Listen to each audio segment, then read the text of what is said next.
تمام تحقیقاتی که تا به حال به عمل آمده است ما را باز به همین اتحاد نامقدس میرساند. سازمان‌های امنیتی کشور از توطئه‌ای خائنانه پرده برداشتند که طراحانش به قصد ویران کردن همه دستاوردهای انقلاب ایران و برباد دادن امیدهای ما ساخته بودند.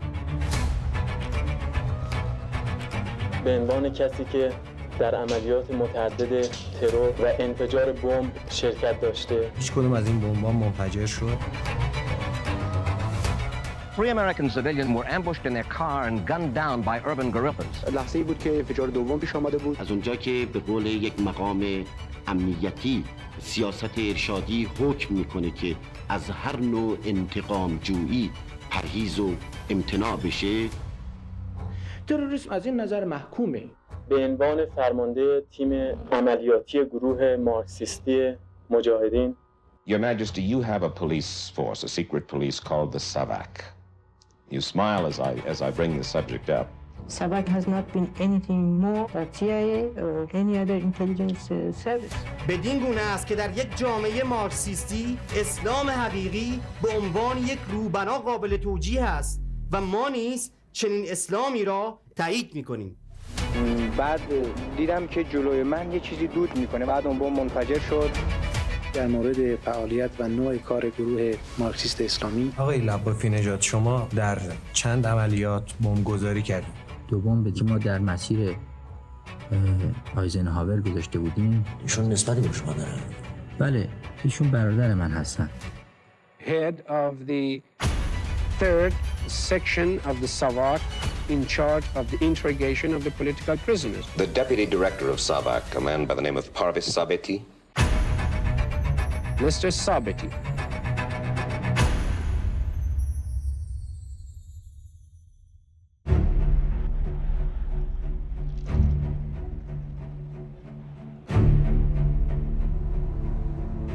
از سال 1343 که به منصور سوء قصد شد و کشته شد تا سال 49 که حادثه سیاهکل پیش اومد، هیچ کس اعدام نشد، در حالی که در این فاصله چند تا اتفاق افتاده. سوء قصد به شاه تو کاخ مرمر 21 فروردین 44، کشف شبکه حزب ملل اسلامی، سازمان داده بودن برای همون جنگ‌های چریکی، یا گروه فلسطین. هیچ کدومشون اعدام نشدن تا موقعی که اینا دست به اسلحه بردن و آدم کشتن. تعارف که نبود که موقعی که جنگ اعلان شده ما باید کارمون رو انجام میدادیم. بنابراین ما با اینا مبارزه میکردیم.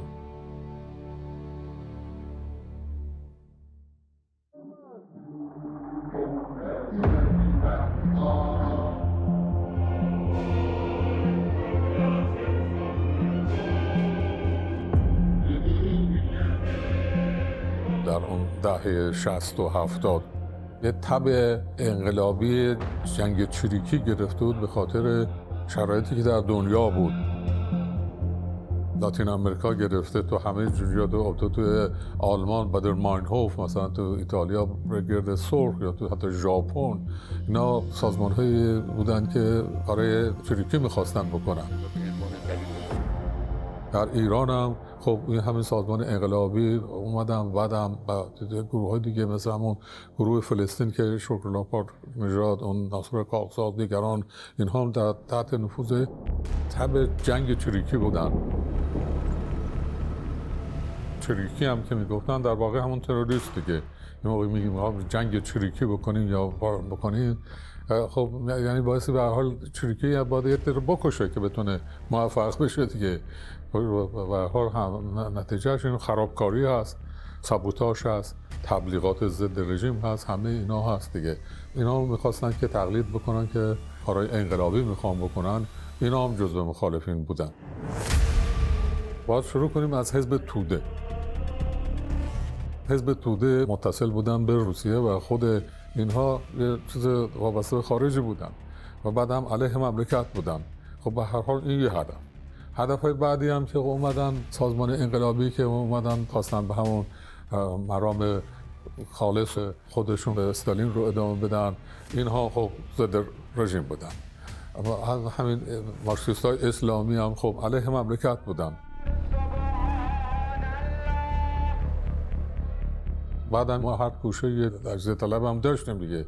تجزیه طلب در بلوچستان داشتیم، در خوزستان داشتیم، در کردستان داشتیم، حتی یه گروه کوچیکی که ترکمن مثلا فرض که داشتیم. اینا برای اینا گروه‌هایی بودن که هدف بودن. ما تمام اینا رو واسه باشون مقابله می‌کردیم دیگه. به هر حال هدف ما از لحاظ داخلی اینا بودن، ولی همه اینا یک پشتیبان خارجی داشتن.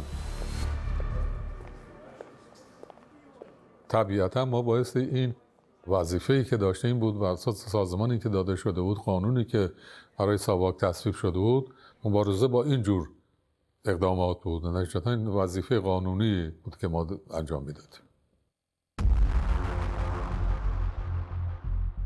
همطور که میدین سال 1946 گروه جزنی رو دستگیر کرده بود، 46 که اینها به هر حال محاکمه شدند و تا 15 سال اینا محکوم شدن، حتی اکثر بعضیاشون خیلی کمتر اینا، ولی میدونستیم که بقایاشون موندن. هم که گفتم چند تا از اینا رو همین آقای شهریاری به هر حال میخواستن از ایران خارج بشن، اونجا به هر حال اینا رو در اختیار ما گذاشت. در واقع گروهی رو ما تو دانشگاه تهران دستگیر کرده بودیم، نشون میداد که اینا فعالیت‌های عملی چیزی دارن که رفته بودن مثلا دوره‌ای خودشون، مثلا تیراندازی فلان اینا. چند نفر رو دستگیر کردم، یکیش به نام مهدی سامه که باید بشناسین دیگه. مهدی سامه هم شما مهدی سامه، اینا میگفتن این آدم خیلی اطلاعاتی داره که چیز میکنه، ولی هر چی بهش اطمینان میدیم که کنه اطمینان نمیکنه. شما اگر بیاین چون چهره شما رو میشناسه، ممکنه شما بهش اطمینان بدین که اگر همکاری بکنه ممکنه که اعترافاتش رو بکنه. من رفتم اونجا باش صحبت کردم، حالا اینا بهش اطمینان دادم که اگر عرض کنم که شما همکاری بکنین از همین الان آزاد میشیم میریم. اینا یه مقداری شد ولی به هر حال تا نهایت نرفت. یه اطلاعاتی داد که بعد گفت یه گروهی ما داریم در جنگل.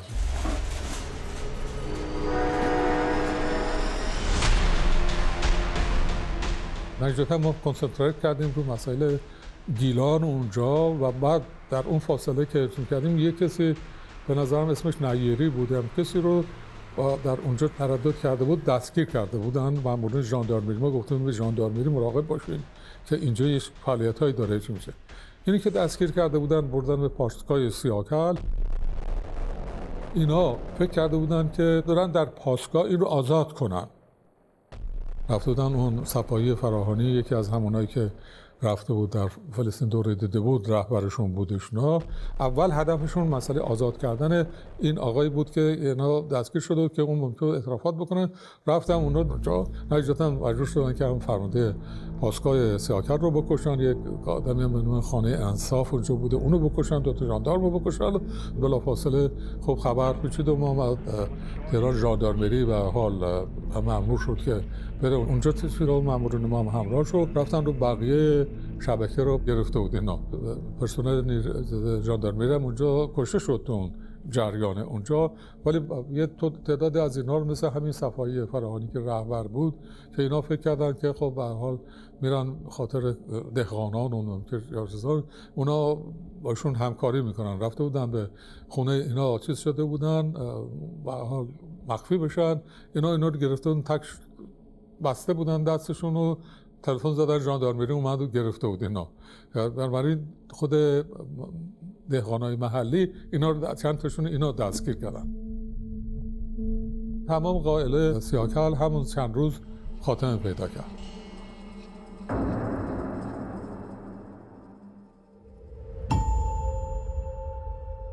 نتیجتا اسفند بود دیگه که افرادی که سیاکل 13 نفرشون اعدام شدن. من تو کنفرانس ضد تخریب سنتو در لندن بودم که مقدم به من تلفن زد، گفت علازت گفتن که ثابتی فوری راجع به این شبکه یه مصاحبه بکنه اینا. گفتم که تیمسار اعلیحضرت باید جواب بدین، الان شب عیده، ما بخوایم که راجع به اینکه 13 نفر اعدام شدن چی شد در اینا بخوایم شب عید صحبت کنیم مصلحت نیست. آخه الان ما بذاریم بعد از عید، بعد از 13 به در فلا اینا. نجدا من روز 15 فروردین این مصاحبه راجع به چریک‌های فدای خلق که البته اون موقع هنوز اسم چریک‌های فدای خلق نبود، همون گروهی که سیاه‌کل و اینا اون موقع اسمی نداشتن، بعدا این اسم رو اداپت کردن دادن. 7 6 5 4. بسیار خوشوقتم از اینکه بار دیگر فرصتی دست داده است که با خانم‌ها و آقایان محترم ارباب مطبوعات و نمایندگان خبرگزاری‌های داخلی و خارجی و رادیو و تلویزیون ملی ایران ملاقاتی دست بده و اطلاعاتی درباره یک واقعه تأسف‌آور و سلیقه خانم‌ها و آقایون در اختیار افکار عمومی و مردم گذاشته بشه. این مصاحبه و 2 مصاحبه دیگری که قبلا مستقیما از طرف سازمان اطلاعات و امنیت کشور صورت گرفت در اجرای این خط مشی صورت میگیره که سازمان ما تصمیم گرفته است در آینده بیش از گذشته راجع به مسائلی که مربوط است به استقلال و امنیت کشور، به توطئه‌ها و شبکه‌های مخرب اطلاعات جزئی‌تر و مفصل‌تری در اختیار مردم بگذاره و به طور کامل مردم رو در جریان این قبیل توطئه‌ها قرار بده. خب به هر حال این حادثه سیاه‌کل که اتفاق افتاده بود خبرش منتشر شده بود، یه خبری نبود که بشه اینو پنهان کرد که خب اونجا یه تمام منطقه می‌دادم، خبرش هم روزنامه‌ها اومد که چیز شد و بعد هم تیم رفت اونجا و همه رو جمع جور کرد و اومد و یه تعدادی رو در تهران و جاهای دیگه دستگیر کرده بودیم و اینا. اونایی که در رده بالا بودن در سری اول که 13 نفر از سوکال رهبران اینها محاکمه شدن و خیلی سریع اعدام شدن. استحضار دارید که در سال 1346 یک شبکه فعالیت مخرب کشف شد و افراد این شبکه 14 نفرشون تعقیب قانونی شدن که از جمله اونها بیژن جزنی و چند نفر دیگه بودن. 2 نفر از افراد این شبکه موفق شدن به فرار، یعنی به خارج از کشور فرار کردند و در خارج خودشون رو در اختیار بیگانگان گذاشتن. در مرداد ماه سال 49 پس از اینکه ادامه اقدامات علیه ایران به عهده آقای محمود پناهیان گذاشته شد پس از بختیار، این 2 نفر هم از طرف بیگانگان در اختیار آقای پناهیان گذاشته شدند. پناهیان با مذاکراتی که با اینها کرد، اینها رو آماده کرد که بیان به ایران برای تشکیل یک شبکه. افرادی که در این شبکه عضویت پیدا کردند، بعضیشون دانشجویان پلی تکنیک بودند، دانشجویان بعضی مؤسسات دیگر، افرادی بودند که فارغ التحصیل بودند، یا افرادی هم بودند دارای تحصیلات پایینتری بودند. به این ترتیب به اصطلاح یه عده‌ای رو جمع کردند و این شبکه مورد نظر رو تشکیل دادند. برنامه و هدف این عده، این شبکه که تشکیل شد، دارای زیربنای مارکسیستی بود. سازمانی که این شبکه داده بود اینها رو به صورت تیم‌های مختلف تقسیم کرده بودند که 5 تیم بود. یکیش به نام تیم کوه، تیم شهر، تیم اسلحه، تیم علمی و تیم ارتباط. تیم کوه وظیفه داشت که در مناطق مختلف کشور، مخصوصاً در مازندران و گیلان، برن شناسایی بکنن مناطقی رو که از لحاظ فعالیت‌های پارتیزانی ممکن است مساعد بشه، چون اینها قصد داشتن که از طریق به اصطلاح فعالیت‌های چریکی شهروده به اصطلاح به قدرت برسن. اینها یعنی این تیم کوه مأموریت داشت که در مناطق مختلف کشور، مخصوصاً در گیلان و مازندران، برن مناطقی که روستاهایی که جنگل‌هایی که از لحاظ فعالیت پارتیزانی مساعد هست شناسایی بکنن، پناهگاه‌ها و مخفیگاه‌هایی رو در نظر بگیرن که مساعد هست برای فعالیت‌های پارتیزانی. در اونجاها پاسگاه‌ها، یه ژاندارمری، پاسگاه‌های گارد جنگل و همینطور واحدهای نظامی رو شناسایی بکنن.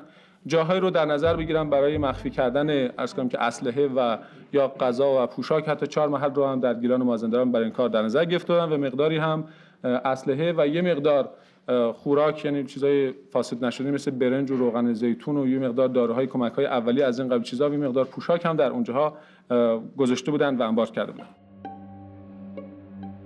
سازمان اطلاعات و امنیت کشور تقریباً به مدت کوتاهی پس از تشکیل این شبکه از وجود چنین فعالیت‌های اطلاع پیدا کرد. ولی دستگیری افراد در ابتدا امکان پذیر نبود به خاطر اینکه هنوز شناسایی کامل نبود. به همین مناسبت ما شروع کردیم به تحقیقات روی این افراد که داشتن این فعالیت‌ها رو انجام میدادن. تقریباً شهریور ماه سال 49 بود که ما مشاهده کردیم در این تیم‌های مختلف شهر و کوه و اسلحه و غیره یک گشایش مالی نسبتاً وسیع حاصل شده است و اینها پولای قابل توجهی به دست آوردن و مشغول هستند به انجام کارهاشون. در تیم شهر که مسئولیت تهیه پول رو برای این شبکه به عهده داره، یک باندی برای سرقت بانک‌ها تشکیل شده است که چند نفر از افراد ورزیده این شبکه رو در این باند گذاشتن برای سرقت بانک‌ها. و اینها موفق شدن در اواخر مرداد ماه 49 بانک ملی شعبه خیابانی که معروف است به خیابان وزرا رو سرقت بکنن و 160,000 تومان وجودی که در این بانک بوده است با مضبوط کردن رئیس شعبه به سرقت ببرن. تو مشغول فعالیت بودیم که باز در مهر ماه دیدیم که یه سرقت دیگری شده است و اون سرقت بانک ملی شعبه ونک بود. بعد در شبکه‌ها باز شایع شد که این سرقت هم وسیله افراد این باند انجام گرفته است. بنابراین ما شروع کردیم به بازداشت افراد این شبکه. تقریبا تمام افراد این شبکه رو بازداشت کردیم به استثنای 13 نفر. 9 نفر از افراد این شبکه که در ماموریت‌های شناسایی مناطق بودن از افراد تیم کوه موفق شدن به فرار. یعنی اینها اومدن مطلع شدن از اینکه دوستانشون دستگیر شدن، بعد خودشون رو مخفی کردن. در همین فاصله قبل از اینکه از تهران خارج بشن، عرض کنم که این سینمای اروپا رو که خاطر خانم و آقایون هستش که آتش زدن و منجر شد به کشته شدن 3 نفر و زخمی شدن یه تعدادی از مردم و اطفال و اینها، به وسیله این افراد این تیم به اصطلاح آتش زده شد با وسایل انفجاری که در اختیار داشتن و بعد از آتش زدن این سینما اینها از تهران خارج شدن و رفتن به جاهایی که به اصطلاح قبلا پیش بینی کرده بودن. عرض کردم اینا در شناسایی‌های خارج بودن، بعد اومدن مطلع شدن و این کارو کردن و مجدد رفتن. ما روی شناسایی‌هایی که روی مناطقی که اینها در نظر گرفته بودن برای مخفی شدن داشتیم حد زدیم که ممکن است در چه مناطقی باشن. تحقیقات کردیم و مطلع شدیم که اینها در جنگل‌های نواحی لاهیجان و سیاکل اونجا هستن. در اینجا ما تصمیم گرفتیم که برای مثلا دستگیری این افراد از همکاری ژاندارمری استفاده کنیم. مامورین ما و مامورین ژاندارمری تلاش رو برای دستگیری این 9 نفری که به اصطلاح متواری بودن و در جنگل بودن شروع کردن. روی مراقبتی که می‌کردن، روی اقداماتی که انجام شد، در تاریخ 19/11/49 یعنی 19 بهمن 49 در حوالی سیاکل لاهیجان مامورین موفق شدن که یکی از افراد این تیم رو که از سایرین جدا شده برای انجام ماموریتی دستگیر بکنن. سایر افراد یعنی 8 نفر بقیه بعد از اینکه متوجه غیبت طولانی که شدن، بعد هم اطلاع پیدا کردن که ایشون وسیله مامورین دستگیر شده با همکاری مردم و به این پاسگاه برده شده، روی این جهت تصمیم گرفتن که به این پاسگاه حمله بکنن و این شخص رو که در اونجا بود یعنی دوست خودشون رو از پاسگاه نجات بدن و بعد به اتفاق هم دیگه از منطقه گیلان خارج بشن، برن به پناهگاهایی که در مازندران پیش بینی کرده بودن. اینها که مشاهده میکنن اونجا پاسگاه به این ترتیب هست و 2 نفر فقط مامورین ژاندارمری هستن، در صد برمیان که سلاحایی رو که در پاسگاه موجود بوده به سرقت ببرن. نتیجتاً این برخوردی پیش میاد بین اینها و اون 2 نفر مامورین و اون رئیس خانه انصاف. در اثر تیراندازی که میشه یکی از مامورین ژاندارمری رئیس خانه انصاف کشته میشه و اینها موفق میشن به فرار و سرقت این سلاحایی که در پاسگاه بوده. در این جریان یعنی در این حادثه که در پاسگاه پیش اومده بود، یکی از افراد مهاجم یعنی از همین مهاجمین 8 نفر هم البته دستش تیر خورد. اینها که دیده بودن دست این شخص تیر خورده است و نمیتونن همراه ببرن، تصمیم میگیرن که گروه بشن و متفرق بشن و بیان به شهرها. نتیجتاً یه گروه 3 نفری که یکی از اینا همین فرد زخمی بوده حرکت میکنن به یه سمتی و اینها میان به طرف خود لاهیجان. در اونجا در یک دهی شب مراجعه میکنن که این شخص زخمی رو اولا بتونن پانسمان چیزی بکنن و بعد هم غذا و خوراکی بگیرن و شام رو در اونجا بخورن، بعد حرکت کنن به اونجا. اتفاقا یکی از افرادی که جزو این 3 نفر بوده رئیس اون تیم کوه بوده به نام علی اکبر صفایی که از همون اشخاصی بوده است که با پناهیان ملاقات داشته است و از همون 2 نفری بوده است که اومده بود به اینجا و رئیس این تیم بوده. این 3 نفر که تمرکز روی مسئله سیاکل بود برای اینکه اون خبر علنی شده بود دیگه که به سیاکل حمله شده به ژاندارمری که بگیم اینا کیا هستن، اینا در فلسطین دوره رفتن دیدن حالا اینا رو واسه میگفتیم دیگه. بله این 3 نفر که شب مراجعه میکنن به این قریه نزدیکی لاهیجان به نام قریه 40 ستون بعد از اهالی میخوان که به اینها شامی بدن و اینها اهالی هم قبول میکنن، ولی چون قبلا اهالی در جریان قرار گرفته بودن که در پاسگاه سیاکل همچین حادثه‌ای پیش اومده و توجیه شده بودن روی دستگیری افرادی که ممکن است در منطقه پراکنده شده باشن، به این مناسبت اینها به اینا مشکوک میشن و اینا رو میپذیرن که بیان و شام براشون درست بکنن، شام بخورن.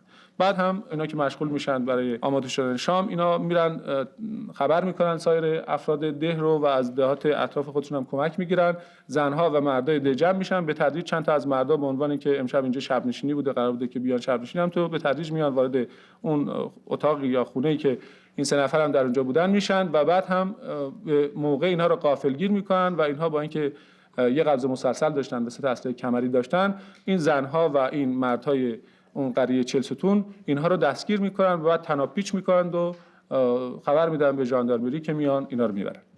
در اینجا بنده لازم هستش که از این 5 نفر درجه‌داران ژاندارمری که این نفرشون عرض کردم که در پاسگاه به شهادت رسید و 4 نفرشون در این جریان و هم تا 2 نفر غیر نظامی تجلیلی بکنم و به روحشون درود بفرستم و همچنین جا داره که از اهالی اون قرای اطراف پاسگاه سیاهکل و لاهیجان که واقعا با یک شهامتی این افراد مهاجم رو دستگیر کرده بودن تشکر بکنیم. البته خب اینها روی انگیزه وطن پرستی این کارو کردن، ولی جا داره تشکر بشه. اتفاقا 2 نفر از اینها که یکی از اینها به اصطلاح کارگردان و طراح این کار بوده و استاد به اصطلاح این نقشه بوده و یه خواهرم داره که خواهرش هم به اصطلاح به عنوان دستیارش و آسیستانش این کارو کرده.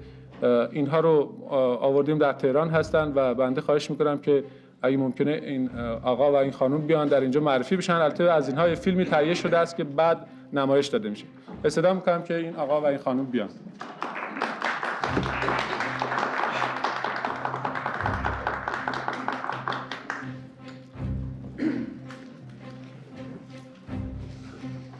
بفرمایید روتون این طرف.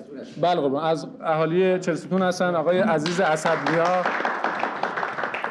و خانم بلور اسدنیا، یعنی خواهر و برادر هستن. همونطور که عرض کردم ایشون به اصطلاح طراح این نقشه بوده و ایشون هم خواهرشون هست و دستیار و آسیستانشون بودن برای این کار. البته در خود محل از اینها مصاحبه به عمل آورده تلویزیون ملی، چون موقعیت اون پاسگاه رو مشخص کرده و وضع اون منطقه رو از خود اونها هم در همون جای مصاحبه به عمل آورده که بعد از خاتمه عرایض بنده پخش خواهد شد. خیلی متشکرم.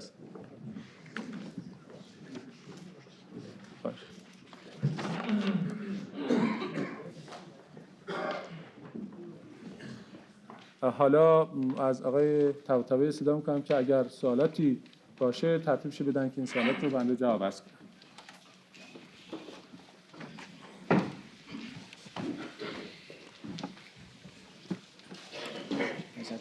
خانم آقایون سوالات دارن مطرح بفرمایید یکی یکی بنده مطرح. آقای مسعودی مدیر آژانس بفرمایید. ممکنه بفرمایید در کشف شبکه اخیر جمعاً چند نفر بازداشت شدن؟ بله. براتون رسوندم که در جریان این شبکه 13 نفر افرادی که 7 نفرشون جزء مهاجرین پاسگاه سیاهکل بودن و 6 نفرشون هم جزء گردانگان اصلی بودن که پرونشون قبل از عید نوروز به دادرسی داده شد و منجر شد به صدور حکم اعدام و اعدام شدن و 2 نفرشون هم که عرض کردم که در جریان برخوردی که با مامورین ژاندارمری داشتن کشته شدن. بقیه افرادی که دستگیر شده بودن و دستگیر شده‌اند و الان تحقیقاتشون خاتمه پیدا کرده 50 نفر هستند، حدود 50 نفر. بفرمایید آقای خبرگزاری. یک کمی استوب کنار قضیه است. داستان ارتش اعلام کرده بود که بعد از سال 50 این دانشجویانی که در کنفدراسیون خواهند بود اینا جنبه غیر قانونی پیدا میکنن و حالا وضع کنفدراسیون چی میشه و اینا چی میشن؟ بله، در این مورد دادستان ارتش مطلب رو به ما رسما و کتبا اطلاع داده است. به همین مناسبت ما هم وظیفه داریم که از اول فروردین سال 50 کسانی که در عضویت کنفدراسیون و سازمان‌های تابعش باقی میمونن و همینطور اشخاصی که ممکن است که به تازگی وارد بشن تعقیب قانونی بکنیم، یعنی وظایف قانونی خودمون رو برای تعقیب این افراد انجام بدیم. بهنود آیندگان بفرمایید. در اول اشاره کردید که در آینده یه اطلاعات بیشتری در اختیار مطبوعات قرار بدین. سوال برای من پیش اومدش که سال گذشته حتما اطلاعات دارید تایمز لندن نوشته بود که سازمان امنیت ایران 5 میلیون نفر عضو در بین مردم داره. نظرتون در این باره چی هست؟ روزنامه تایمز لندن این رقم رو نوشته بود، من به خاطر دارم که سازمان امنیت 5 میلیون نفر عضو داره یا همکار یا مأمور داره. بنده تصور نمی‌کنم که سازمان‌های اطلاعاتی کشورهای بزرگ مثل آمریکا و شوروی هم البته با در نظر گرفتن جمعیتشون که چندین برابر ایران هست چنین تعداد مأموری رو در اختیار داشته باشن. البته این رقم برای بنده هم تعجب آور بود. شاید نویسنده این مقاله، البته بنده جزئیات این مقاله یادم نیست، شاید قصدشون این بوده است که مثلا بگن که در ایران مثلا 5 میلیون نفر از سازمان امنیت حمایت میکنه یا یه همچین چیز مفهومی رو شاید خواستن برسونن، بعد به این ترتیب در اومده که 5 میلیون نفر مأمور داره. این رقم نه تنها صحیح نیست بلکه یک رقم تعجب آور و مسخره‌ای هستش.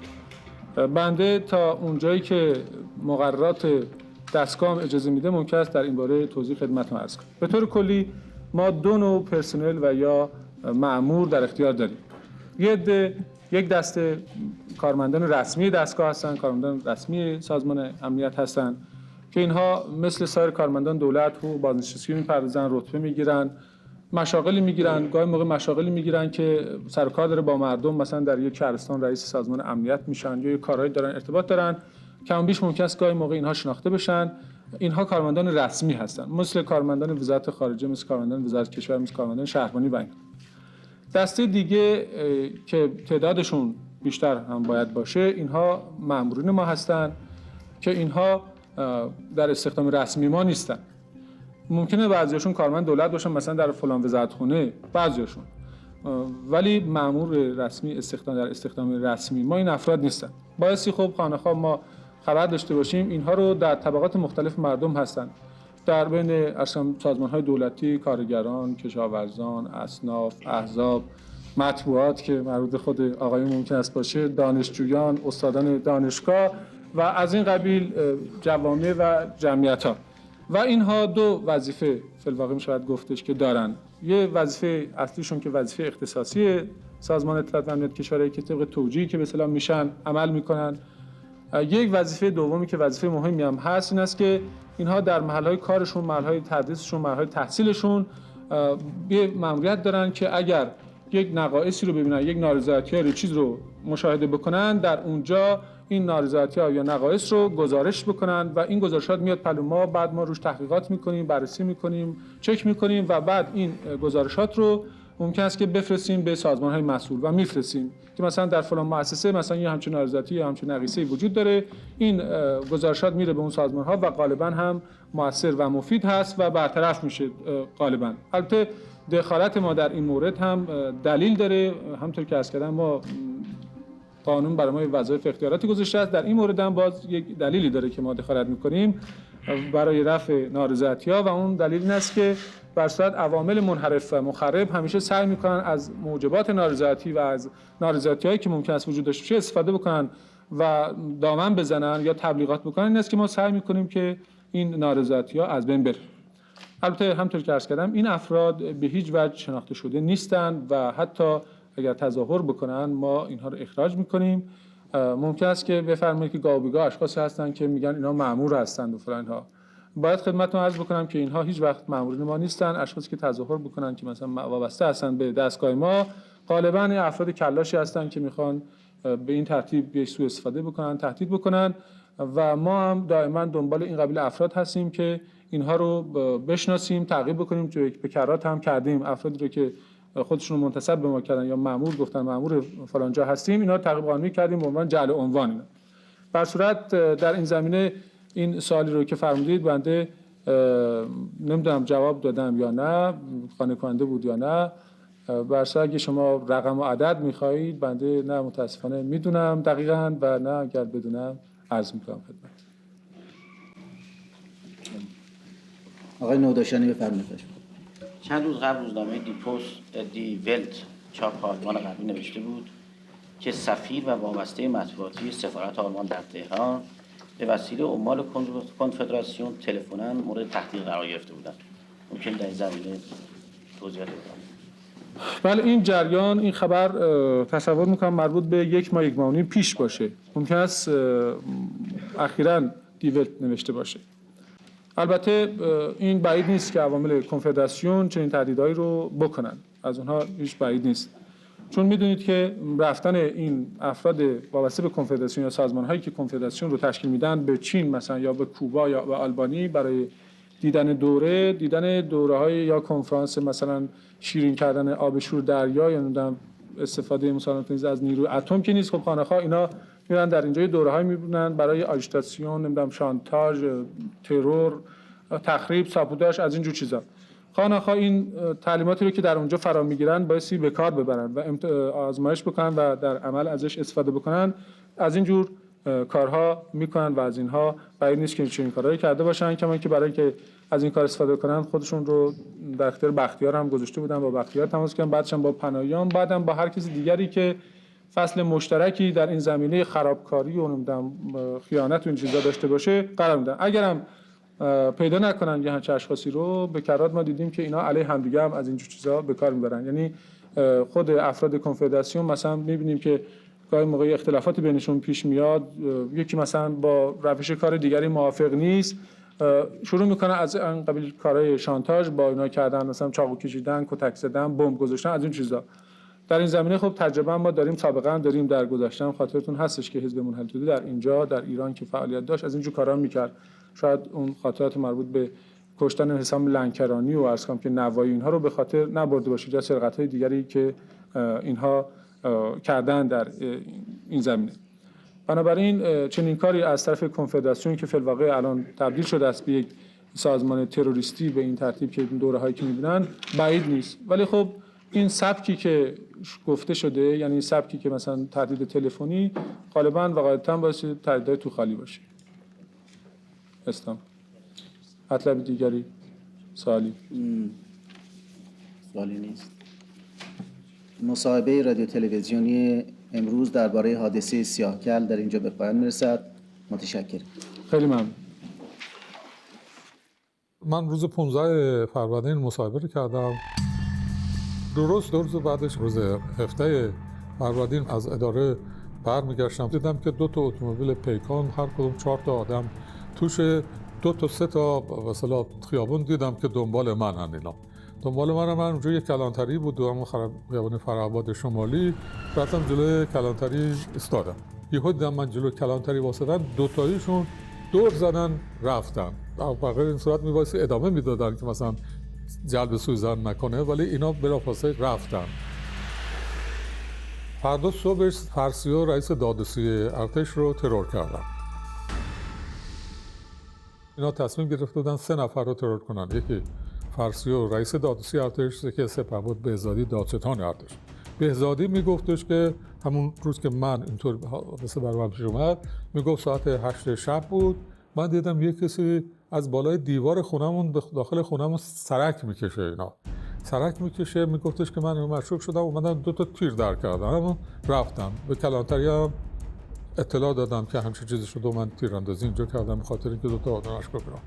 بعدم میگفت به فرسیو فوری تلفن زدم، گفتم این اتفاقی برای من اینجا افتاده، من این کارو کردم.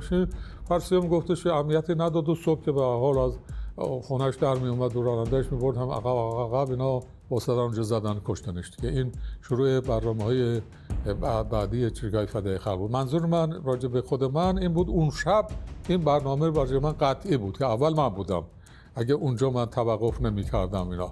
از فرداش دیگه من هیچ وقت گارد نداشتم تا اون تاریخ دیگه گارد داشتم، نه گارد مثلا مثل شاه و اینا، 2 تا آدم با یه ماشین پشت سر مثلا بودن.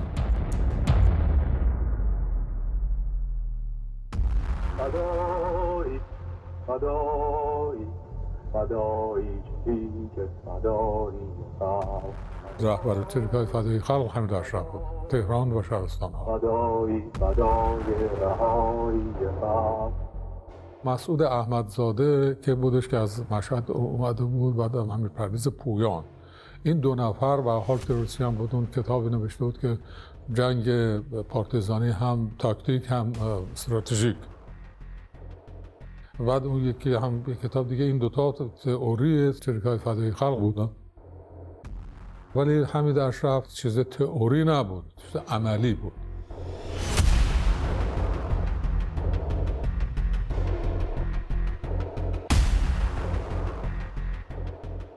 بعد از اینکه مسعود احمدزاده و امیر پرویز کوهیان کشته شدن، رهبر چریک‌های فدای خلق حمید اشرف شد. از داخل زندان هم مثلا جزنی براش رو پیغام فرستاده بود که شما بهتره که ایران رو ترک بکنین که حفظ بشین، که قبول نکرده بود. فداییان خلق در خارج، در اروپا با شوروی در ارتباط بودند. بعد این ارتباطات اتفاقا یکی از ایناست که به دست ما رسید تو خونه هایی که ما به حال دستگیر خونه های امنه که بود، اسناد و مدارکی به دست اومد که از اروپا، از آلمان گفتن که شوروی ها این اطلاعات رو میخوان راجع به ارتش ایران در این زمینه بیشتر روی مسائل هوایی بیشتر. حمید اشرف موقع جواب داده بود که ما جاسوسی نمی کنیم برای روسا و نکرد و گفت ما دنبال این کار نخواهیم رفت. این حمید اشرف این چیز و کردیت رو میگیره که قبول نکرده بود این کار رو.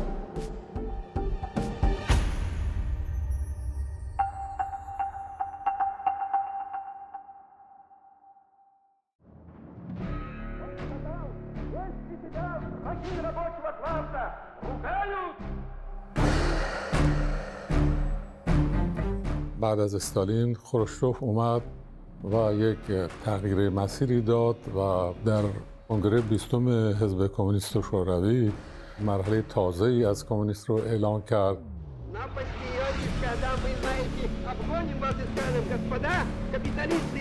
تقریبا دوره استالین رو به فجایعی که استالین کرده بود محکوم کردن. نتیجتاً عده‌ای از کمونیست‌های وابسته به شوروی از این بابت خیلی ناراحت شدن و از اینکه تمام سالهایی که اینا وابسته بودن به یک مرامی الان محکوم شده، شروع کردن به اینکه یک انشعابی حاصل کنن و به سمت چین که در اون موقع هنوز یک حالت رادیکال داشت متمایل شدن.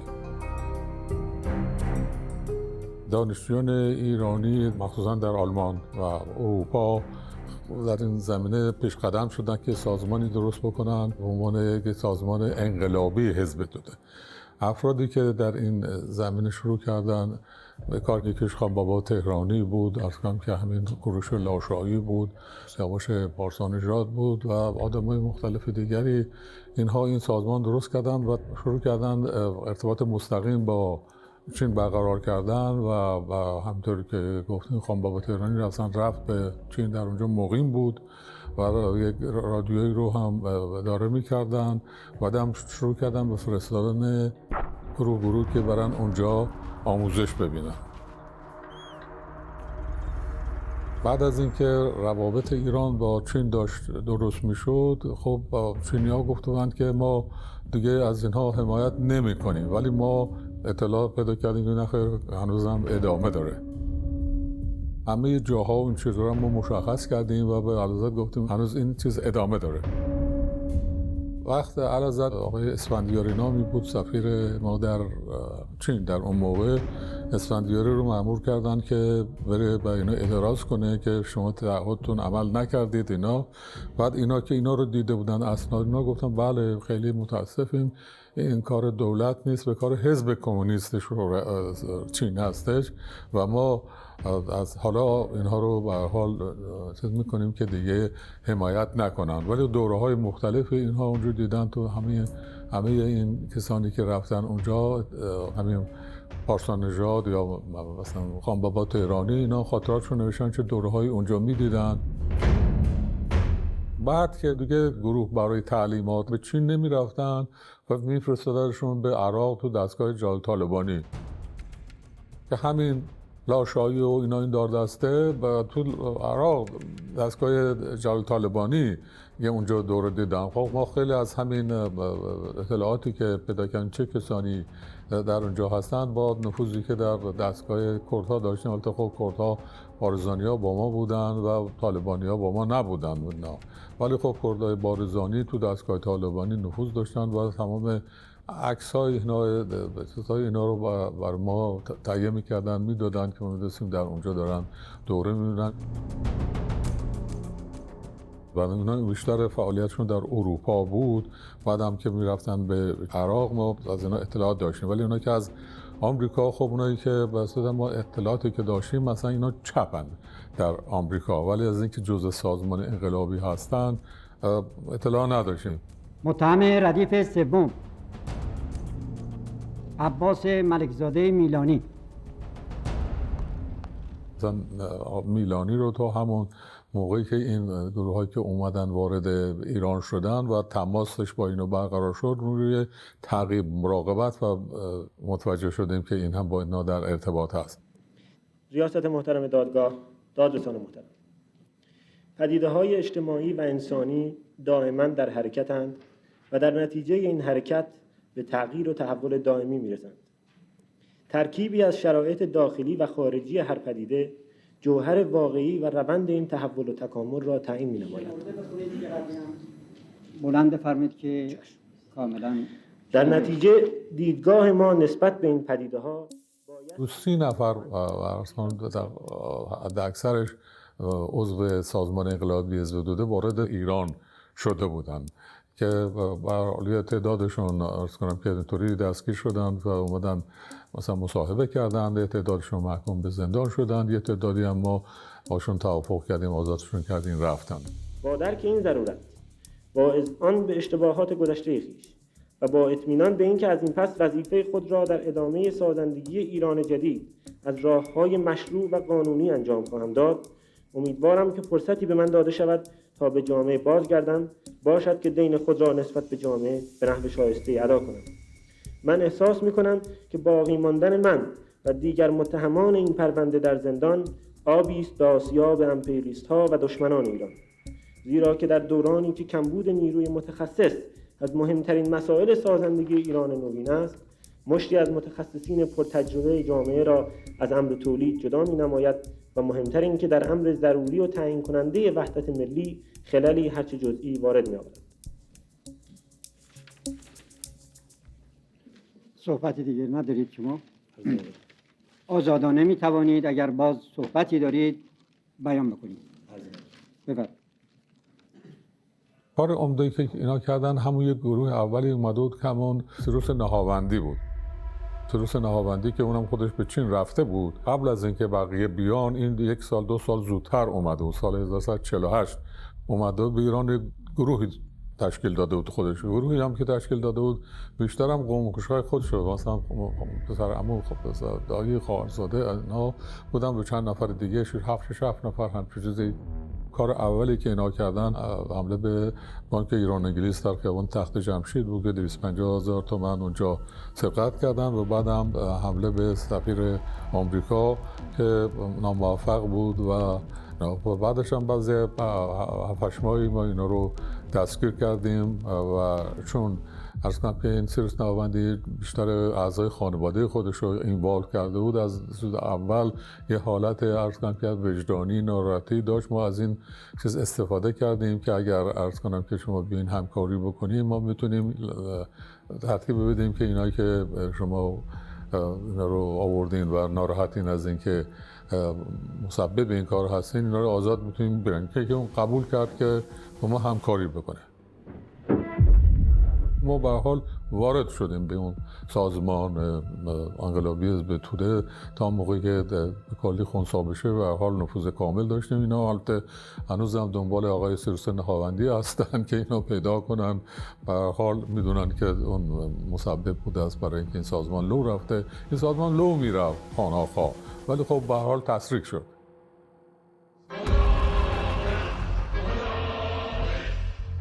مارکسیستای مارکدار یعنی مارکسیستایی که سازمان داشتن هیچ وقت سازمانشون با اسلامی ها چیز نشدن. اسلامی هایی بودن که شدن مارکسیست، یعنی همون کسانی که تو دستگاه های بازرگان به عنوان انجمن اسلامی دانشجویان، معلمین، مهندسین اینا همه مذهبی بودن. بعد اینا که خواستن کار مخفیانه به کار به اصطلاح مسلحانه بکنن، مدارکی که برای این جور کارها بود همش چیزای مربوط ماریگلا و چه گوارا اینا بود دیگه. اینا خوندن این اسناد و مدارک چپی ها یواش یواش این به هم دیگه نزدیک شد و مردم که اینا رو میشناختن میدونستن که رو از بدهات اومده، وضع شده، دانشجو بوده، مذهبی بوده، حالا اومده کارهای تروریستی میکنه. شعارهایی که میدن شعارهای مارکسیستیه، هم منشعب از همون چیزا چه گوارا به دیگران. من از اول که گزارشی که برای اعلیحضرت تهیه کردم گفتم که اینها گروه اسلامی هستن، حالا مارکسیست شدن و حالا نتیجتاً اسم مارکسیست اسلامی به اینها چسبید. اعضای گروه مارکسیست اسلامی و اینا از این اسم خیلی ناراحت بودن که چرا میگه مارکسیست اسلامی و عملا خب مارکسیست هم بودن هم اسلامی. ضمناً 6 نفر از آمریکایی‌های مقیم تهران رو نیز به قتل رسوند. One of the ways to make it difficult for the United States to work with Iran is to kill Americans in Iran, which in turn will make Americans feel that it's dangerous to come here, and that in turn will affect the programs that the two countries have going together. How serious is the opposition here, the urban guerrillas? It's a relatively small group, maybe 100, 200 at most, that they are the kind of individuals who, when they're arrested, they commit suicide on the spot, either by blowing themselves up with a hand grenade or taking a tablet that will kill instantly. So that they've been highly trained and they have been motivated, and there's no doubt about it that the way they do these jobs is professional. نارنجک و اسلحه. می توانید حدس بزنید چگونه افرادی هستند؟ وسایل لازم برای تغییر قیافه. آنها هر کس را که دستشان برسد به قتل می‌رسانند. با مسلسل و نارنجک دستی به خیابان‌ها می‌روند و مردم بیگناه را درو می‌کنند. آنها حتی از کشتن کودکان خردسال هم ابا ندارند. هر بار مردم عادی، راننده‌های تاکسی و رفتگران که از جنایات این افراد به خشم آمدند به تعقیب آنها پرداختند و برخی از همین مردم بیچاره به وسیله سلاح‌های همین آدمکشان در خون خود غلتیدند.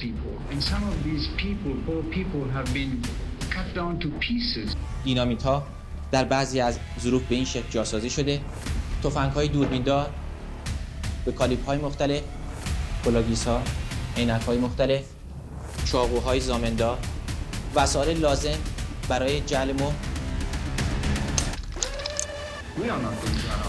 چه شما بخواهید چه نخواهید ما اجازه نخواهیم داد چنین وضعی در کشور ما وجود داشته باشد. این کشور متعلق به ماست و جامعه ایرانی وجود این خرابکاران را تحمل نمی‌کند. سال 1350 که ما این هم شبکه مارکسیست اسلامی رو که گرفته بودیم، خب ما اینها رو در یه روز تقریباً 80% اینها رو دستگیر کردیم قبل از جشن‌های 2500 ساله که تمام تقریباً از 7-8 نفر رهبر فقط 1-2 نفر مونده بودن بیرون و الان دستگیر شدن. به خاطر اینکه جشن‌های 2500 سال نزدیک بود تو شهریور ما دستگیر کردیم. اگه نه ما ممکن بود نگرشون داریم یه مدتی بعد دستگیر کنیم، برای اینکه میدونستیم که ممکنه خرابکاری بکنن، فلان بکنن، که حتی 20% هم که باقی مونده بودن به هر حال خواستن دکل بیارن پایین، چیز آتیش بزنن. همه اینا رو ما به هر حال کنترل کردیم. تو تخت جمشید که کاری نمیتونستن بکنن، اونجا که به هر حال سران کشورها بودن، در تهران البته همزمان میخواستن کاری بکنن، ما خیلی رو دستگیر کردیم. به هر حال هیچ چیزی، یک اتفاقی که مثلا انعکاسی پیدا بکنه نیفتاد. تعداد افرادی که در این سه شبکه دستگیر شدن بنده مورد به مورد خدمتتون عرض کردم که هر کدوم از این شبکه‌ها چند نفر دستگیر شدن و چند نفر باقی موندن. بنده خیال میکنم که مجموعاً در حدود 120 نفر الان باقی موندن از این سه شبکه که اشاره کردم.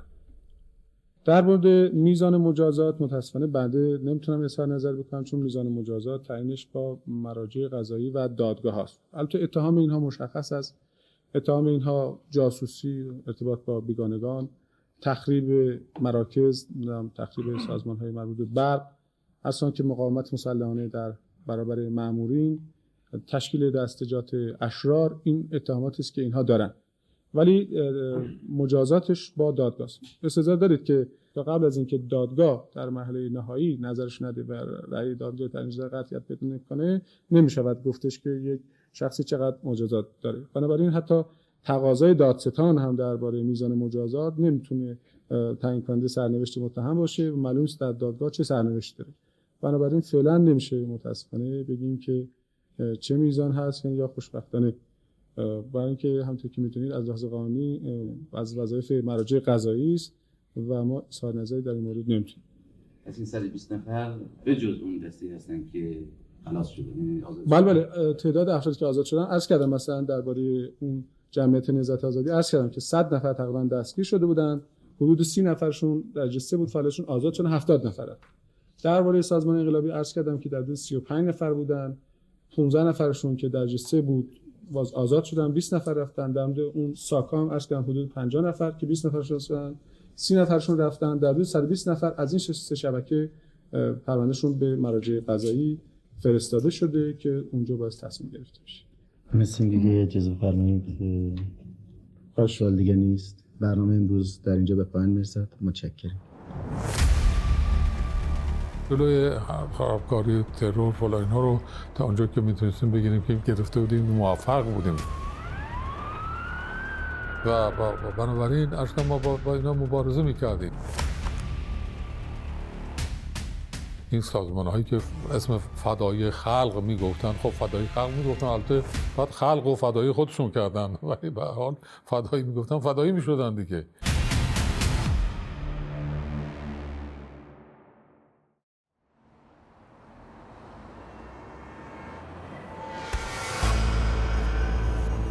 سال 51 بودش که سپهبد یزدانپناه رئیس بازرسی شاهنشاهی فوت شده بود. من به مقدم گفتم که شما با تیمسار فردوس صحبت بکنین که اون بره اونجا رئیس بازرسی شاهنشاهی بشه. گفت که این تیمسار فردوس که برای خودش کاری نمیخواد کنه، این اصلا دنبالش چیزها نیست و نمیکنه، تو چه کار میتونی بکنی اینا؟ گفتم من برم با هویدا صحبت بکنم. هویدا گفتش که به تو چی میرسه دنبال این کاری؟ گفتم که مقدم میره جای فردوس، منم میرم جای اون. گفت این فردوس میگن آدم بی ربطیه و از مزاحم ما میشه. گفتم نه نخست وزیر این آدم بی حالیه، مزاحم کسی نمیشه فلان اینا، نه بذاریم بره اونجا فلان اینا. بعد خلاص قبول کرد هویدا که کاری بکنه اینا. باز دوباره علازت در سن‌موریتس بود، اون موقع زمستان اسفند سال 51 بود. 2 روز در هفته گزارش خطی نخست وزیر مینوشت میفرستاد برای علازت به سن‌موریتس اینا. 2 صفحه از این چیز رو جدا کرد داد دست من، گفت اینو بخونید. در قسمت اولش راجع به مسئله اینفلیشن است و که نرخ اینفلیشن رو چطوری اعلام بکنیم و نمیدونم چی از این حرفا بود. بعد اشاره کرده بود که فوت سپهبد یزدانپناه یک به هر حال زایه چیزی بود، این آدم خدمتگزار اینطور شده اونطور شده فلان شده اینا شده و اینا رو چیز کرده بود. بعدم ضمناً گفته بود که بله چون این بازرسی شاهنشاهی دفتر ویژه اطلاعات به هر حال یه گاهی موقع کاراشون چیز است که دوباره کاری میشه، اگه بشه یک ترتیبات داده بشه که اینا به هماهنگ عمل بکنن خیلی کمک میکنه به چیزا. من گفتم که این نیستش که اونو بذارن اونجا. گفت که من که نمیتونم بگم اینو بذار اونجا، من تو فکرش میخوام بندازم، من به فکر علازت میندازم که این عرض کنم که این کار رو اگه بخواد بکنه. اینا 2 هفته نکشید که علازت برگشت و این کار کرد. این فردوس رو گذاشت رئیس بازرسی شاهنشاهی. شاهنشاهی رفت از ساواک، اما اسفند 51 اینا رفت اینا و اونجا علازت از فردوس میپرسه که خب شما که از اونجا رفتید کی اونجا قایم مقام میشه فلان اینا، قایم مقام توی ساواک میشه. فردوس میگه که اگر شما نظامی میخواید بذارید مقدم، اگر بخواید که ساواک شخصی بشه ثابتی. علازت میگه فعلا نظامی و ثابتی بذاره مقدم که نظامیه بره قایم مقام، ثابتی هم بریم جاش. این رو فردوس به نصیری ابلاغ کرد. 4مین جلسه دادگاه عادی شماره 1 اداره دادرسی نیروهای مسلح شاهنشاهی به ریاست سرهنگ قضایی ستاد ابوالحسن غفارزاده در سال 1351 عده زیادی رو دادگاه‌های مختلف نظامی محکوم به اعدام کرده بودند. پس از خاتمه این دادگاه به رئیس زندان تلفن کنید، این 2 نفر از این انجام وظیفه میخوابن، چرت میزنن. این در چطور بگید اسم چیه؟ اسم چیه؟ بنویس. بحران دوم نقدی. تو اسمت چیه؟ سرباز. ها دلم بگو. اونایی بودن که تا سال 50 و 51 به حال کارهای گذاری و از این چیزا کرده بودن. من نگاه کردم که این بعضی از اینا استحقاق اعدام ندارن. من رفتم با نصیری صحبت کردم، گفتم تیم سوال اینطوریه، اینا استحقاق اعدام ندارن. نصیری گفتش که به ما چه مربوطه فلان اینا، ما وظیفمون است که به دادرسی ارتش پرونده بدیم، دیگه با دادرسی ارتشه، به ما ارتباطی نداره فلان. نه، من رفتم با هویدا این داستانو گفتم که آقای هویدا یه همچین داستانی هست. نصیری نمیخواد با اعلیحضرت صحبت کنه، حتی نمیخواد با دادرسی ارتش هم صحبت بکنه فلان اینا. شما چی کار میتونیم بکنین اینا؟ میتونیم با اعلیحضرت صحبت بکنین، چون میدونم اعلیحضرت ممکنه بپذیره چیزی که پیشنهادی که من دارم اینا. گفت چیه پیشنهاده؟ گفت پیشنهادم این است که به هر حال اینایی که محکومیتشون قطعی میشه، یک هیئتی، یک مرجعی دوباره یک بازبینی بکنه. شاید خیلی هاشون رو خب دادگاه مور قانون رو چیز میکنه، میگه که ماده قانونی میگه این توطئه علیه فلان، این خرابکاری، این فلان، این ماده قانونی رو میگیره. ولی ما به هر شرایطی هم هستش که میشه تخفیف داد. حالا نه بهتره که یک چیزی که این بیاد توی مرحله دیگری این رو نگاه کنه مجدد. اینا رفت با اعلیحضرت صحبت کرد و دیگه هویدا به من گفتش صحبت کردم. فرداش دیدیم که ارتشبد عظیمی وزیر جنگ تلفن زد بود به نصیری که اعلیحضرت اوامری فرمودن راجع به اونایی که محکومیت اعدام دارن بیاید اینا. نصیری به من گفت تو برو اینا. من رفتم دیدم که ارتشبد عظیمی وزیر جنگ بود، سپه بود فخر مدرس رئیس دادرسی ارتش، سپه بود بهزادی دادستان ارتش، سپه بود صدری رئیس شهربانی، سپه بود جعفری معاونش، سپه بود موسی رحیمی لاریجانی از ستاد ارتش. عظیمی شروع کرد خودش گفتش که به اعلیحضرت فرمودن اینطور دیگران اظهار نظر بکنن. هیچ کس اظهار نظری چیزی نکرد. من شروع کردم، من گفتم من خیال میکنم خب این مطلبی که اعلیحضرت فرمودن واقعا خیلی منطقیه که یه همچین کاری بشه و فلان اینا و بهتره که اینو بحث بکنیم اینا. و صحبت شد و چه کار میتونیم بکنیم اینا. به هر حال تصمیم گرفتیم اونجا، گفتیم اینه که محکومیتشون قطعی میشه، به هر حال یک کمیته تعیین بشه که اینا رو دوباره بررسی بکنه و شرایطی در نظر گرفتیم. قواره درست شد، قواره که این قواره این بودش که مثلا کسانی که محکوم به اعدام شدن اگر رهبر گروه‌های تروریستی هستن اعدام، اگر آدم کشتن اعدام، اگر بمبگذاری کردن که منجر به آدم کشی اعدام. ولی بقیه اگر کیفیات مخففه‌ای وجود داشته باشه که مثلا فرض کنید در دادگاه یا یک مرحله از دادگاه نشانه از ندامتی یه چیزی داشته باشه، اینا رو بشه تخفیف داد. یا قوانین چند تا کیفیات مخففه هم اونجا ذکر کردیم اینها و اونجا قرار شده این کمیسیون تشکیل بشه. این کمیسیون اونجا تصویب شد. سپه بود بهزادی دادستان ارتش، سپه بود جعفری معاون شهربانی و من، که ما این پرونده ها میاد اونجا بر این مبنای قواره که این کمیته تایید میکنه اینا رو بررسی کنیم. بعد این رو البته پوری هم به عرض رسوندن، عرضت هم تصویب کردن، گفتن که این کار بشه. نتیجتاً این 53 نفری که در اعدام بودشن اومد تو این کمیته، بیش از 30 نفرشون افتادن، اعدام نشدن. یعنی تخفیف یه درجه تخفیف رو گرفتم. 22 نفر شاید اعدام شدن به چیز کردن. لااقل 60-70-50-60 نفر مدیون این کار من هستن و میدونم خود همینا ممکنه حالا به بنده فحش بدن، ولی به هر حال من مسبب این خیر شده بودم که این آدما اعدام نشدن. جلسه دادگاه رسمی است. رأی قرائت شود. رأی شماره 330 دادگاه عادی شماره که و بعد از اونم هر وقتی که دادگاه رأی به یک اعدام میداد، چیزشون می اومد تو همون کمیسیون، همین گروه که میخواستن که خسرو گلسرخی و دیگران اومد به همون کمیسیون دیگه. ما اون 3 نفر رو برای اینکه یه مقداری اصلا تو دادگاه چیز کردن تخفیفی دادیم، ولی آقای خسرو گلسرخی و اونا کرامت دانشیان قواره به تخفیف ما نخورد. این استعمار، این جامعه سیاه معلق را چگونه پیوندی است با سرزمین من. آن کس که سوگوار کرد خاک مرا، آیا شکست در رفت آمد حمله این همه تاراج؟ این سرزمین من چه بی‌دریغ بود که سایه مطبوع خیش را بر شانه های ذوالاکتاف پهن کرد و با خواب میان آتش سوخت و از شانه ها طناب گذر کرد. این سرزمین من چه بی‌دریغ بود. ثقل زمین کجاست؟ من در کجای جهان ایستاده‌ام با باری ز فریادهای خفته و خونین. ای سرزمین من در کجای جهان ایستاده‌ام؟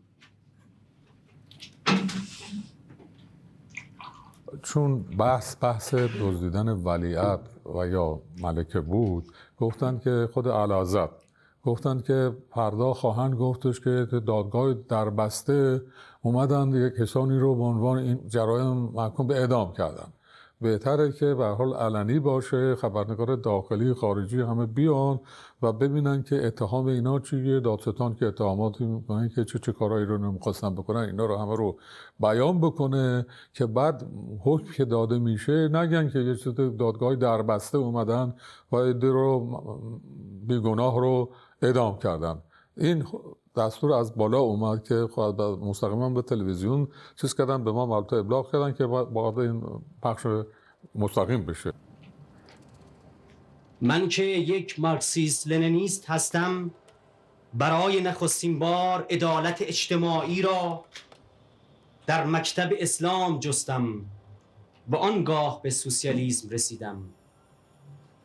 من در این دادگاه برای جانم چانه نمیزنم و حتی برای عمرم. من قطره‌ای ناچیز از عظمت و حرمان خلق‌های مبارز ایران هستم.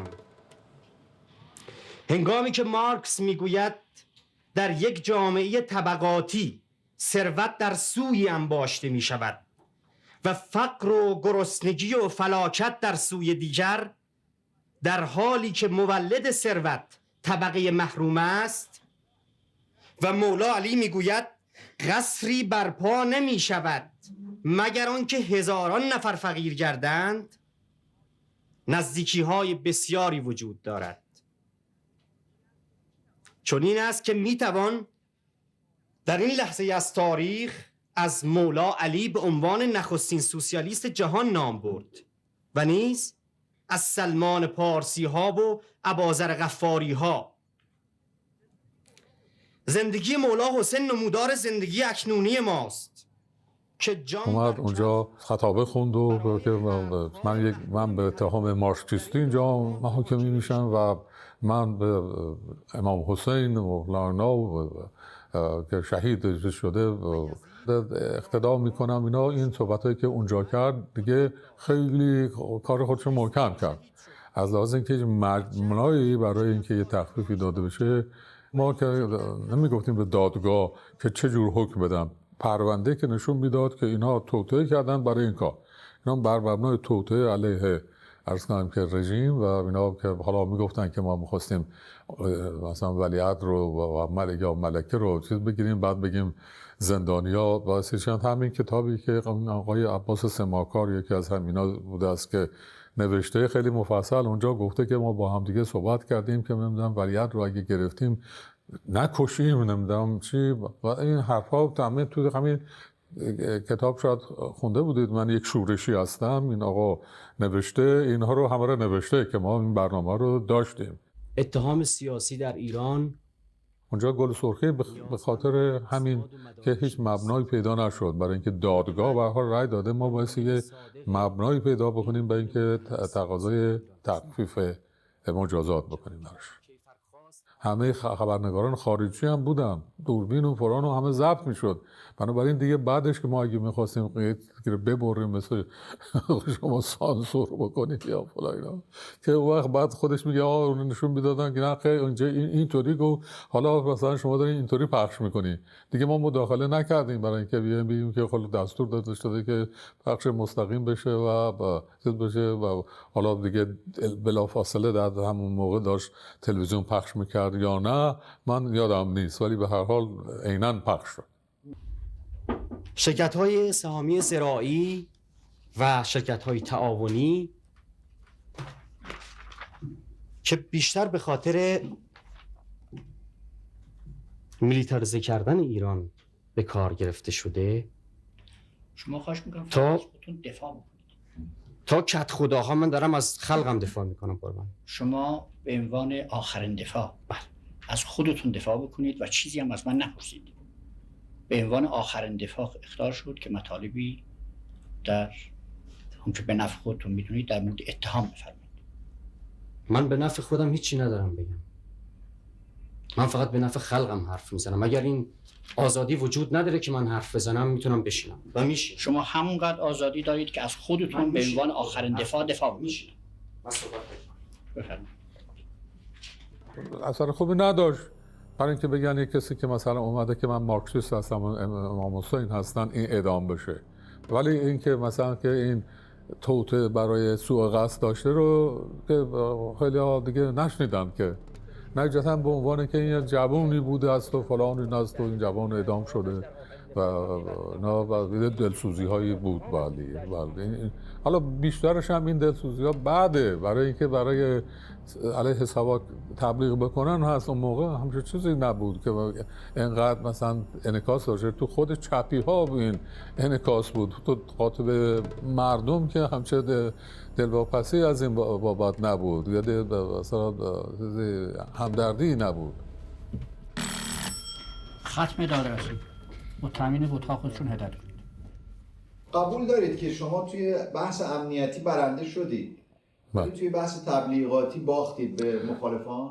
بله، خب موفق نبودیم در قسمت تبلیغاتی، برای اینکه ما خب مشغول کار خودمون بودیم، فکر میکردیم که این کار رو که ما میکنیم دیگران بایستی کار تبلیغاتی کنم. ما به هر حال همینطوری گفتیم که مثلا من میومدم مصاحبه میکردم، یه کار تبلیغاتی بود دیگه، و میگفتیم که اینا چیکار کردن چیکار نکردن، با روس‌ها چجور ارتباط دارن، با چینی‌ها چجور ارتباط دارن. یه چیز تبلیغاتی بود دیگه. به هر حال مردم چطور تلقی میکنن دیگه تقصیر نه، یا مثلا کسانی که حاضر میشدن یا مثل آقای نیکخواه.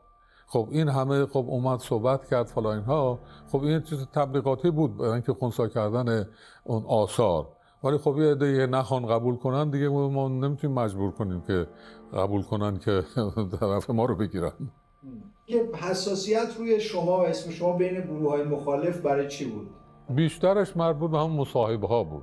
مصاحبه هایی که من کردم، مثلا شرکت فدای خلق، مجاهدین خلق، چیز کردم، افشاگری کردم، ارتباط خارجیشون، کاراشون، اینا از اونجا دشمنی بیشتر از اونجا سرچشمه میگه. اگه نه ما با اینا اصلا طرف نبودم. من در مجموع 7-8 نفر رو میتونم بگم من تو دیدم، نه در بازجویی که اصلا هیچ وقت یک کیس بازجویی من باز نمیدم. زندان اوینم 4 دفعه رفتم. 4 دفعه که رفتم، یک بار برای چیز همین آقای سیاوش پارسا نژاد، یه دفعه آقای کوروش لاشایی رفتم، یه دفعه هم قبلش این مهدی سامه که اشاره کردین رفتم.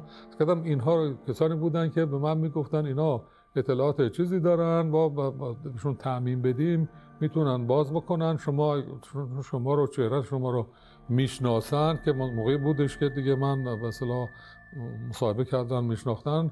من رفتم با اینها چیز کردم. من اینکه به هر حال دیدمشون، نه چیز بازی، ولی دیدمشون موقعی بازداشت بودن.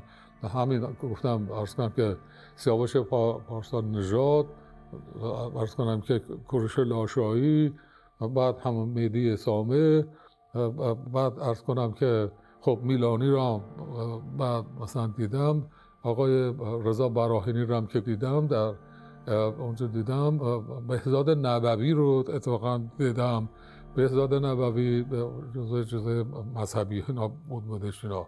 بهزاد نبوی رو خب اومده بود تو همین کار چوری که وارد شده بود که بازداشت شده بود، یه مادری داشت تو وزارت بهداری و این مادرش خیلی شاه دوست و اینا بود. به وسیله یکی از دوستان من به من متوسل شد که کمک بکنم به این. من در زندان اوین یکی هم از اینا، از این 4 تایش هم این بهزاد نبوی، اینو اونجا دیدم و تشویقش کردم که همکاری بکنه، چیز بکنه، نکرد. یکی هم پرویز قلیچخانی که ورزشکار بود و فوتبالیست بود و چون آدم معروفی بود و فلان ها، دیدم که بهش اطمینان دادم چیز بکنه و همینا بودن دیگه. اینایی که من دیدم این چیزای اتفاقا من اینجا اگه بخوایم مطمئن بشم چی بدم، من یادداشت کردم، ممکنه بپرسین. کسانی که من دیدم: مهدی سامه، سیاوش پارسانجان، کوروش راشایی، بهزاد نبوی، پرویز قلیچخانی، عباس میلانی، رضا براهنی. اینایی بودش که من دیدم. هیچ کدومشون بازجویی نکردم، اینم به اونا اطمینان دادم از لحاظ تأمین، مثلا تأمین دادم که چند تاشون الان زندان میتونن. بله دیگه.